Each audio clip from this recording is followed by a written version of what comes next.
Hi hello എല്ലാവർക്കും അന്നപൂർണേശ്വരി ചാനലിലേക്ക് സ്വാഗതം. ഞാനിന്ന് ഉണ്ടാക്കാൻ പോകുന്നത് പടവളങ്ങ ഉപ്പേരിയാണ്. ഇത് പാലക്കാട് സ്റ്റൈലില് 1/2 കിലോ പടവളങ്ങ ഇതേപോലെ കഷ്ണങ്ങളായി മുറിച്ചത്, അരമുറി നാളികേരം ചെരുവിയത്, 8 പച്ചമുളക് വട്ടത്തിൽ കീറിയത്, ഇത് 3/4 ടീസ്പൂൺ ഉഴുന്നപ്പരിപ്പ്, 1 ടീസ്പൂൺ കടുക്, 12 ചെറിയുള്ളി, ഇത് ചതയ്ക്കാനുള്ളതാണ്, ഉപ്പ്, വെളിച്ചെണ്ണ, കറിവേപ്പില. ഇനി നമുക്ക് പ്രിപ്പറേഷനിലേക്ക് പോവാം. പടവളങ്ങ ചീഞ്ചട്ടിയിലേക്ക് ഇട്ടിട്ടുണ്ട്. ഇനി നമുക്ക് പച്ചമുളക് ഇടാം,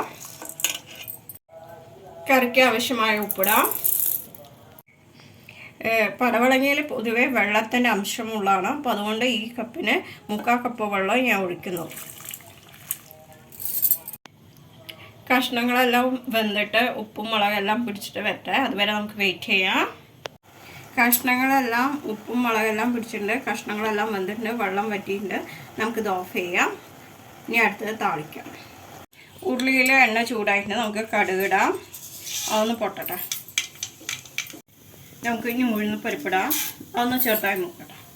ഇനി നമുക്ക് കറിവേപ്പില ഇടാം, അതൊന്ന് ചെറുതായി മുക്കട്ടെ. ഇനി നമുക്ക് ചെറിയ ഉള്ളി ചതച്ചത് ചേർക്കാം. ചെറിയ ഉള്ളി ഒന്ന് ചെറുതായി മൂക്കട്ടെ, അതുവരെ നമുക്ക് വെയിറ്റ് ചെയ്യാം. ചെറിയ ഉള്ളി മൂത്തിട്ടുണ്ട്. ഇനി നമുക്ക് നാളികേരം ചിരവിയത് ചേർക്കാം. നാളികേരം നന്നായി ഇളക്കി കൊടുക്കാം, ഒന്ന് ചെറുതായി മൂക്കട്ടെ. നാളികേരം മൂത്തിട്ടുണ്ട്. ഇനി നമുക്ക് പടവളങ്ങ ഇതിലേക്ക് ഇടാം. നന്നായി മിക്സ് ചെയ്ത് കൊടുക്കാം. അങ്ങനെ നമ്മുടെ പടവളങ്ങ ഉപ്പേരി റെഡി ആയിട്ടുണ്ട്. ഇത് സിമ്പിളാണ്, ടേസ്റ്റിയാണ്. ഇഷ്ടപ്പെട്ടവർ ലൈക്ക് ചെയ്യുക, ഷെയർ ചെയ്യുക, കമൻറ്റ് ചെയ്യുക. സബ്സ്ക്രൈബ് ചെയ്യാത്തവർ സബ്സ്ക്രൈബ് ചെയ്യാൻ തൊട്ട് വരുത്തണം ബെൽ ബട്ടൺ ഓൾ എന്നുള്ളതാണ്. അപ്പോൾ ഞാനുള്ള പുതിയ വീഡിയോസ് നിങ്ങൾക്ക് നോട്ടിഫിക്കേഷൻ ആയിട്ട് വരും. എല്ലാവർക്കും ഗുഡ് ബൈ.